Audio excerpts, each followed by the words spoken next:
So ngayon po aking umpisahan ang pagbasa mula sa aklat ng Leviticus 25 kabanata mula sa unang bersikulo hanggang sa 55 bersikulo. Ang haba po ng mensahe na nandito po. So ngayon, ito po ang sabi tungkol po sa taon ng pamahinga ng lupa mula po sa unang bersikulo hanggang sa 6. Noong si Moises ay nasa bundok ng Sinai, inutusan siya ng Panginoon na sabihin ito sa mga Israelita. Kapag naroon na kayo sa lupaing ibibigay ko sa inyo, huwag ninyong tataniman ang inyong mga bukid tuwing 7 taon. Para ako'y inyong maparangalan. Sa loob ng 6 na taon ay makakapagtanim kayo at makakapag-ani. Pero sa 7 taon ay dapat ninyong pagpahingahin ang lupa. Huwag ninyong tataniman ang inyong mga bukid at puputulan ng mga sanga ang inyong mga ubas. At huwag din ninyong aanihin ang mga butil o pipitasin ang mga bunga ng mga tanim na kusang tumubo. Pero maaari kayong kumuha nito para may makain kayo. Ang inyong mga alipin, mga manggagawa, mga dayuhang naninirahang kasama ninyo, mga alaga niyong hayop at mga hayop sa gubat na nasa inyong lupain. So yan po mga kaibigan, ito po ang turo dito. Kaya pala sinabi na taon ng pamamahinga ng lupa. So doong unang panahon ay meron palang pahinga din ang lupa, no mga kaibigan. Amazing, di ba? Hindi ko ito nalaman no? Wala talaga, hindi ito itinuro sa atin. Na kung ikaw ay merong hasyenda or pataniman, dapat sa 7 taon ay hindi mo yan gagalawin. Pahingahin mo, yun nga ang sabi. So kung may tanim na siya, hahayaan lang na bubunga siya. And then, yun, pwede siyang pitasin at kainin. At hindi lang para sa sarili din, no? Para sa lahat. Dahil ayon nga dito, maaari kayong kumuha nito para may makain kayo, ang inyong mga alipin, mga manggagawa, mga dayuhang naninirahan kasama ninyo. So, sa lahat po, hindi po dapat ipagkain. At kung atin pong balikan yung sinabi, di ba, na kung magtanim dapat sa 3 taon, yun ay ituturing na marumi. And then sa 4 na taon, yun ay dapat ihandog sa Panginoon. So 5 at saka 6 ay doon sa nagtatanim o sa may-ari ng lupa na ibinigay. Imagine po, hindi po talaga natin pwedeng ipagkait dahil noong unang panahon dito, kaya sila nagkaroon ng lupa dahil binigyan po sila ng Panginoon. Sa Panginoon po nanggaling yun, kaya hindi po dapat ipagkait. At yun po ang gusto ng Diyos. Dapat sundin. And then yun na nga sa ikapito, dahil sa 3 ay ituring na 1 taon hanggang 3 taon ay ituring na marumi, 4 ay para sa Panginoon, ang 5 ay para sa may-ari hanggang 6 dahil pag 7 taon na siya ay pahingahin na. So yun po ang regulasyon po noong panahon ni Moises at ng mga Israelita, no? And then itong taon ng pagpapalaya at pagsasauli, ating alamin kung ano po ito, mga kaibigan. Tuwing ika-49 na taon, 49 taon. So, bali 49 years. 49 years mga kaibigan. Sa ika-10 araw ng ika-7 buwan, 49 years, ika-10 araw ng 7 buwan. So, 7 months and 10 days. Sa 7 months, may sa 10 days ng 7 months. Baga sa atin ngayon, 7 months is July. So, pitsa sa araw ng 10 araw ng July, ito po ang gagawin, ang araw ng pagtubos. Patunugin ninyo ang mga trompeta sa buong lupain. Ang ika-5 taon ay ituring ninyong nagtatanging taon dahil iyon ay panahon ng pagpalaya ng mga alipin para sila'y makabalik na sa sarili nilang sambahayan. Ayan pala mga kaibigan, kumbaga sa atin, di ba mahilig po tayo sa mga anibersaryo. Pag 25 years, kung sa wedding pa, pag 25 years anniversary ng wedding ay silver. And then pag 50 ay gold. Kaya dito naman 50, ika-50 taon, ika-50 taon ay ituturing ninyong natatanging taon dahil iyon ay panahon ng pagpalaya ng mga alipin para sila ay makabalik na sa sarili nilang sambahayan. So yan pala yun mga kaibigan. Panahon din ito ng pagsasauli sa may-ari ng mga lupain na ipinagbili niya. Ay ganun, sa may-ari ng mga lupain na ipinagbili niya. Sa taong ito na taon ng pagpapalaya at pagsasauli. So, ganun pala yun mga kaibigan noong unang panahon. Kung nakabili ka ng lupa, ibabalik pala yung sa may-ari. Huwag kayong magtatanim sa inyong mga bukirin at huwag din kayong mag-aani o mamimitas ng mga bunga ng mga tanim na kusang tumubo. Pero pwede kayong kumuha para may makain kayo. Ito'y banal na taon para sa inyo. Ayan mga kaibigan. Sa taong ito, lahat ng mga ari-ariang ipinagbili sa inyo ay ibalik ninyo sa may-ari. Pag nakabili ka mga kaibigan, ay ibalik pala mga kaibigan ang ating nabili ng mga ari-arian.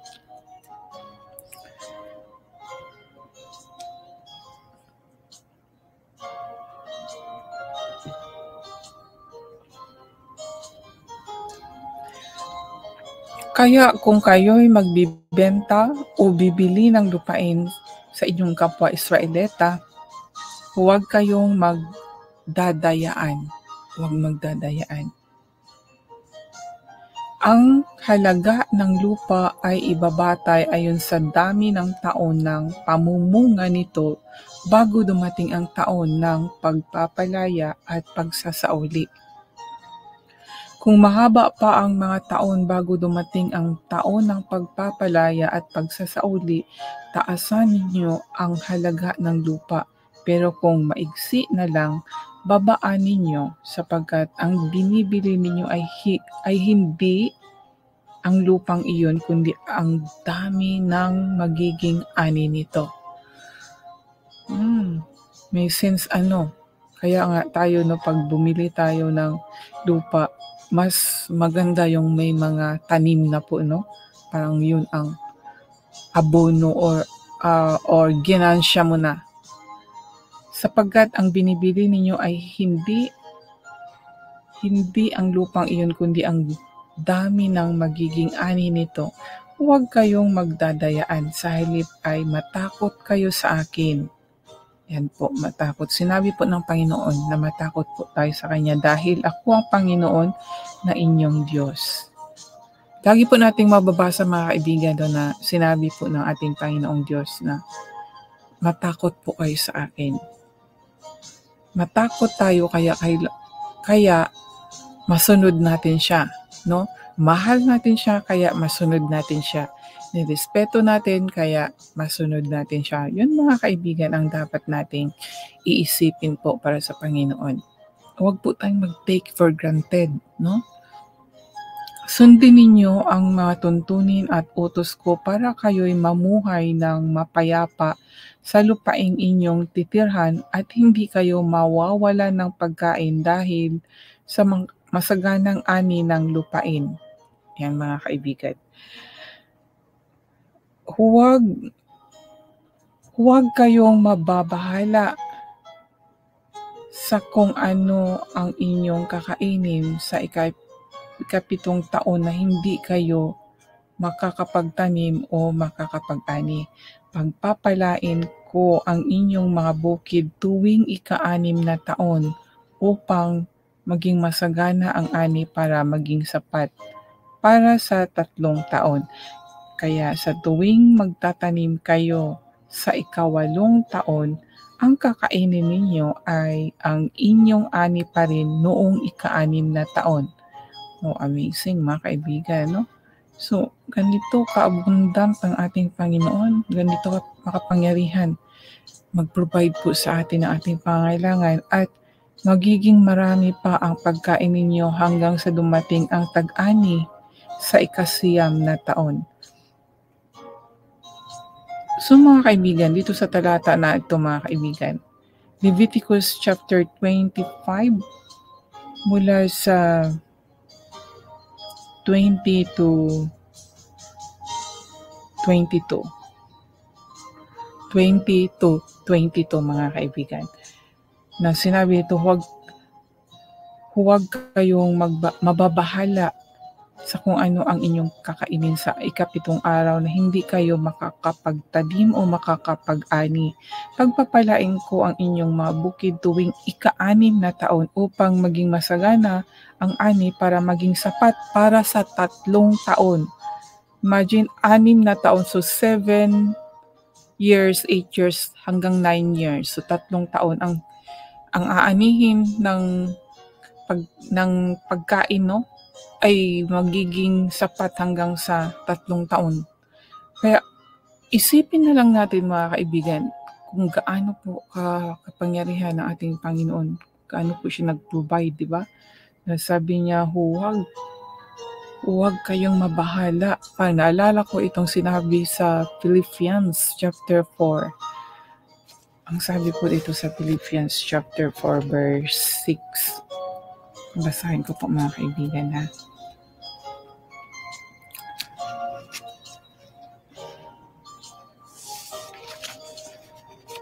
Verse 6 ang sabi.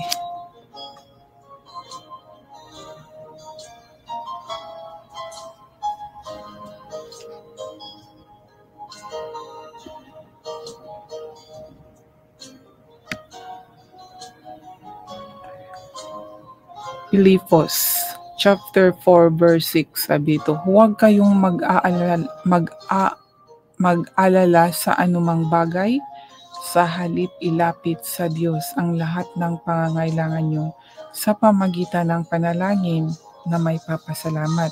Ito lang po ang sinabi sa atin mga kaibigan sa New Testament na huwag po tayong mag-alala sa anumang bagay. And then sinabi dito sa Leviticus chapter 25 verse 20, huwag kayong mababahala sa kung ano ang inyong kakainin sa ika-7 taon na hindi kayo makakapagtanim o makakapag-ani. Parang walang kaibahan po siya mga kaibigan. Sa New Testament, sinabihan din tayo na huwag tayong mag-aalala. Dito din, huwag tayong mababahala kung ano ang ating kainin, no? Sa pamagitan lang ng panalangin mga kaibigan, magdasal lang tayo. Kung naniniwala po tayo mga kaibigan na ang ating Diyos ay itong Diyos na nag-provide sa mga Israel na kagaya ng sinabi dito, mag-harvest sila sa 6 years, mag-harvest sila, ang harvest nila ay hanggang 3 years na panilang makakain.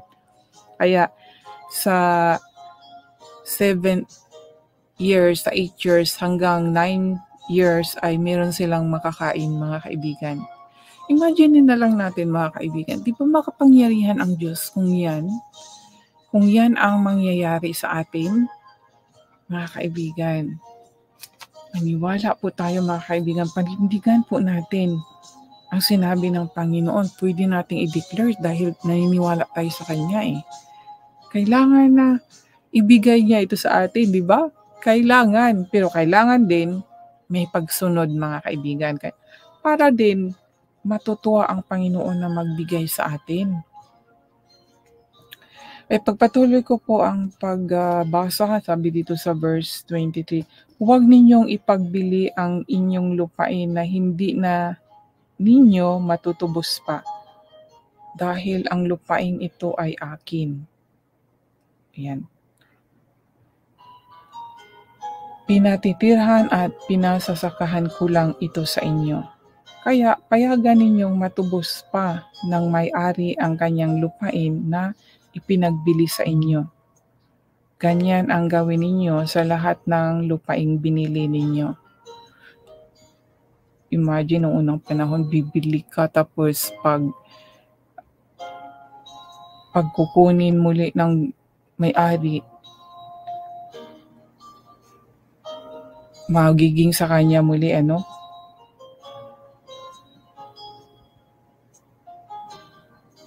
Huwag ninyong ipagbili ang inyong lupain na hindi na ninyo matutubos pa, dahil ang lupain ito ay akin. Pinatitirhan at pinasasakahan ko lang ito sa inyo, kaya payagan ninyong matubos pa ng may-ari ang kanyang lupain na ipinagbili sa inyo. Ganyan ang gawin ninyo sa lahat ng lupaing binili ninyo. Kung maghirap ang inyong kapwa Israelita at napilitan siyang ipagbili ang kanyang lupain, ang pinakamalapit niyang kamag-anak ang tutubos ng lupaing kanyang ipinagbili. Pero kung wala siyang kamag-anak na tutubos nito para sa kanya, maaari pa rin niya itong tubusin kapag kaya na niya. Kapag nangyari ito, babayaran niya ang bumili ng kanyang lupain ng halagang ayon sa maaani sa lupain hanggang sa dumating ang taon ng pagpapalaya at pagsasauli. At saka pa lang niya maaaring bawiin ang kanyang lupain. Pero kung kulang ang perang pantubos niya, mananatili ang lupain sa bumili hanggang sa dumating ang taon ng pagpapalaya at pagsasauli. At sa taong iyon, ibabalik na sa kanya ang lupain niya nang walang bayad. Ito yung mga regulasyon noon, mga kaibigan.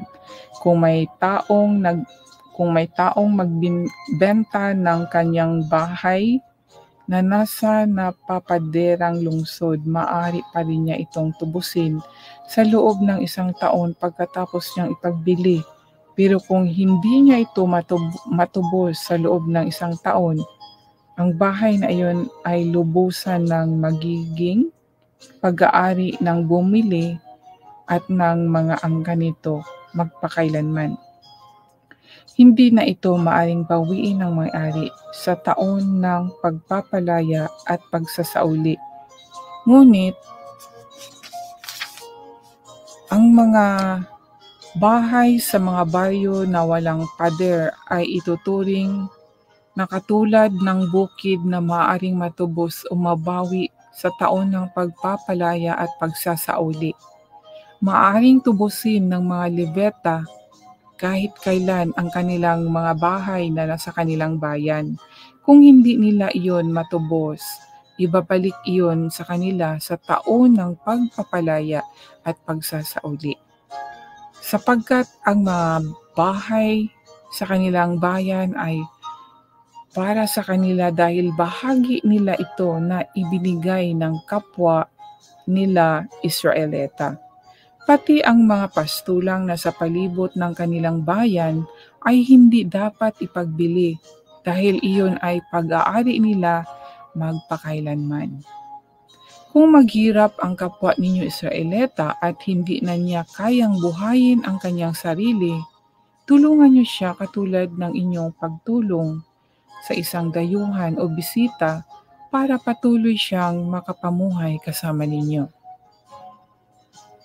Pahiramin ninyo siya ng pera na walang tubo at pagbilhan ninyo siya ng pagkain na walang tubo para patuloy siyang naninirahang kasama ninyo. Gawin ninyo ito para ipakita na may takot kayo sa akin na inyong Diyos. Ako ang Panginoon na inyong Diyos na naglabas sa inyo sa Egypto para maibigay ko sa inyo ang lupain ng Kanaan upang ako'y maging Diyos ninyo. Kaya sa labis na kahirapan ng inyong kapwa Israelita ay napilitang ipagbili ang sarili upang maging alipin. Huwag ninyo siyang pagtrabahuin katulad ng pangkaraniwang alipin. Ituring ninyo siyang isang upahang manggagawa o isang panauhing nakatira sa inyo. Magtatrabaho siya sa inyo hanggang sa sumapit ang taon ng pagpapalaya at pagsasauli. Sa taong iyon, malaya na siya at ang mga anak niya, at makakabalik na sila sa kanilang mga kamag-anak at mapapasa kanilang muli ang mga pag-aari ng kanilang mga ninuno. Kayo'y mga alipin ko, kayo'y mga Israelitang inilabas ko sa Egypto. Kaya huwag ninyong ipagbili ang inyong sarili para maging alipin. Huwag ninyong pagmamalupitan ang inyong kapwa Israelita na alipin ninyo. Ipakita ninyong kayo'y may takot sa akin na inyong Diyos. Kung gusto ninyong kayo'y may alipin, bumili kayo sa mga bansa sa palibot ninyo. Maaari rin kayong bumili ng mga dayuhang naninirahan kasama ninyo o ng kanilang mga anak na ipinanganak sa inyong lugar, at ang mga aliping na bili ninyo sa kanila ay magiging pag-aari na ninyo, at maaari niyo silang ipamana sa inyong mga anak upang maglingkod sa kanila habang sila'y nabubuhay. Pero huwag ninyong pagmalupitan ang inyong kapwa Israelita na alipin ninyo. Kung sa labis na kahirapan ay ipinagbili ng isang Israelita ang kanyang sarili bilang alipin sa isang dayuhang naninirahan kasama ninyo o sa kamag-anak ng dayuhang iyon, ang Israelitang iyon ay maaari pang tubusin. Maaari siyang tubusin ng kanyang kapatid, tiyuhin, pinsan o sinumang malapit niyang kamag-anak. Maaari rin siyang mismo ang tumubos ng kanyang sarili kung kaya na niya. Kukuwintahin niya at nang bumili sa kanya kung ilang taon siyang naglingkod at kung magkano ang katumbas na halaga nito. Kung babayaran siya katulad ng isang upahang manggagawa at ang halaga nito ay ibabawas niya sa halagang ibinayad sa kanya noong siya ay binili bilang isang alipin. Ang halagang iyon ay batay sa dami ng taon mula nang siya ay binili hanggang sa taon ng pagpapalaya at pagsasauli. At kung magkano ang natira, iyon ang babayaran niya para matubos ang kanyang sarili. Kinakailangang ituring siya ng dayuhang bumili sa kanya na parang isang upahang manggagawa at huwag siyang pagmamalupitan. Kung hindi siya makakalaya at ang mga anak niya sa ganoong pamaraan, maaari pa rin siyang lumaya sa taon ng pagpapalaya at pagsasauli. Kaya hindi kayo magiging alipin ng inyong mga kababayan magpakailanman. Dahil alipin ko kayo, ako ang naglabas sa inyo mula sa Egypto. Ako ang Panginoon na inyong Diyos. Yan ang sabi dito ng Diyos, Panginoon, sa last verse po. Kaya hindi kayo magiging alipin ng inyong mga kababayan magpakailanman. At dinugtungan niya na, dahil alipin ko kayo, ako ang naglabas sa inyo mula sa Egypto. Actually, no? Kahit ano ang deklarasyon ng Diyos, no, doon sa mga Israelita, kung ano yung pwede niyang tawaging mga mamamayan, sarili kong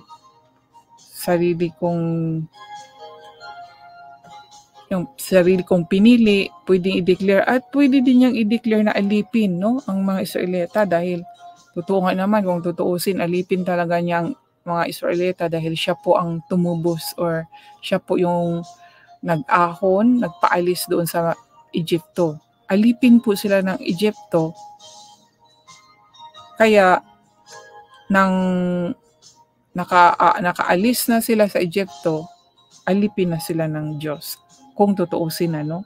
Kaya sinabi ito ng Panginoong Diyos na alipin ko kayo dahil ayaw niya na gagawin ng mga Israelita sa kapwa na magtrato ng alipin. Gusto ng Diyos na pantay. Kaya kung naunawaan po natin yung sinabi dito na kung naging alipin ng isang tao ay kung kapwa Israelita, huwag pagmamalupitan, di ba ang sabi? And then mayroong chance na pwedeng lumaya. Yun nga, sa mga halaga kung magkano yung dapat bayaran. Yun pala, noong unang panahon pala mga kaibigan, sa atin ngayon, di ba ang masasabi natin na alipin ay yung mga katulong, parang ganun din yun. Baga sa noong unang panahon. Kasi itong mga alipin na ito yung mga katulong din nila katulong sa paggawa ng gawain. Ang tawag noon ay alipin. Sa atin ngayon, katulong. Katulong at binabayaran, di ba, may sahod. Noon, iba, binili sila para may alipin. So, baga, may pera yung alipin dahil binili sila, may pera actually sa kanya na kung saan man niya yon saan man niya yon binigay sa kamag-anak o sa sarili niya. Wala siyang kaibahan sa kagaya sa mga OFW, di ba? Pupunta ng ibang bansa para magtrabaho, may sahod buwan-buwan. Pero kung totoo si alipin din, di ba? Servant, di ba? Katulong, housemaid, OFW, domestic helper. Walang kaibahan dito sa talata na ito, mga kaibigan. Ngayon ay overseas worker. Dito naman ay inaano lang sa mga Israelita, meron ding dayuhan. Pero wala siyang kaibahan sa atin ngayon kung isa kang kasambahay, isa kang katulong. Ito, matatawag din kasi may amo ka Pag sa domestic, pag sa bahay nagwo-work. So, yan po ang aking mahahambing sa talata na nandito po sa Leviticus chapter 25. Tungkol po sa pagpapalaya at pagsasauli. Pero kung alam natin yung mga unang panahon, yung ginawa nila sa kanilang mga alipin, yung bang minamaltrato po mga kaibigan, mga masama ang ugali ng amo, Sana kung mabait, may takot sa Diyos, kaya sinabi dito kung may takot sa Diyos ay dapat, kung ano yung sinabi ng Diyos dito, dapat pantay. Kahit na alipin ay hindi ituturing na alipin. Kung may takot sa Diyos, susundin talaga siya. Kaya masasabi ko na yung mga taong sobrang mapang-api sa kanilang mga alipin, masasabi ko na walang takot yun sa Diyos. Dahil mabuti ang sinabi ng Diyos sa mga alipin Kung kayo po mga kaibigan, kung may alipin po kayo o katulong, ano po ang treat nyo sa kanila? Mababa? Pantay? Ako, naranasan ko pong mag-OFW mga kaibigan. Nung nag-OFW po ako, hindi po maganda yung naranasan ko, lalo na po sa Singapore, lalo na po sa oras ng pagkain. Una pong kakain yung mga amo ko. Tapos, pag natapos na sila, syempre nagliligpit, naglilinis, at doon pa lang ako kakain. At ang kainan ko po ay doon po sa kung saan po ako nagluluto. Kaya tuwing kakain ako talaga, nandun po talaga yung bang ang baba ng naawa ako sa sarili ko. Yun po yung karanasan ko. Pero nagpapasalamat pa rin ako sa Panginoon dahil naranasan ko yung mga gano'n na may mga gano'n palang sitwasyon. Hindi lang ako ang nakakaranas at may iba din na mas nakakaranas pa na mas masakit pa ang naranasan nila kaysa naranasan ko po. Kaya minsan sa ilang lugar na napagtrabahuan ko bilang domestic helper or OFW, minsan ma-compare ko na mas maganda yung bansa na napuntahan ko doon dahil parang maluwang or sagana sa pagkain, and then mayroon pang rest every day. Ngunit hindi maganda yung pakikitungo ko sa kaparehas kong helper ko bilang katulong kasi meron po akong helper. Hindi po maganda yung sama ng ugali ko pag umiiral yung pride ko. Kaya doon siguro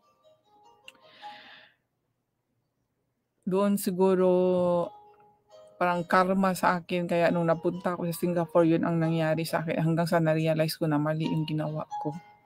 May mga ganon sitwasyon po mga kaibigan na nangyari ko sa buhay ko. So, pwede ko na maikwento dahil nangyari na yun eh.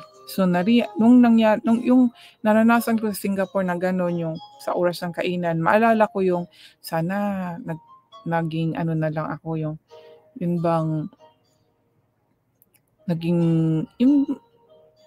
naging mabait. Siguro hindi ako mabait sa kapwa ko. At something na may nangyari din kasi hindi maganda, kaya yun, na napaalis ako sa lugar na iyon at napunta sa ibang bansa. At doon na-compare ko na mas maganda pa nung unang pinuntahan ko. Kaya kayo mga kaibigan, kung makaranas po kayo ng pagtatrabaho na lalo na kung nag-iisa lang kayo at maganda yung naging amo ninyo, pahahalagahan ninyo po kasi minsan pag hindi natin pinahalagahan ng una and then makakaranas tayo sa pangalawa sa ibang lugar at hindi maganda ang pakikitungo doon, muna na mas magbuti pa nung una. Doon ma-confirm mo mga kaibigan. Kaya kailangan natin sa ating sarili control at magiging mabuti, mabait ang pagkikitungo sa kapwa. Mababa man siya, mas mababa man sa iyo ang level, dapat pakikitunguhan ng mabuti. Kagaya sa sinabi dito ng Diyos, no? Na kahit alipin ay hindi siya ituturing na alipin. Kaya maganda talaga itong salita ng Diyos. Nakakapag sa atin, sa ating pag-uugali din po, nakapagbabago,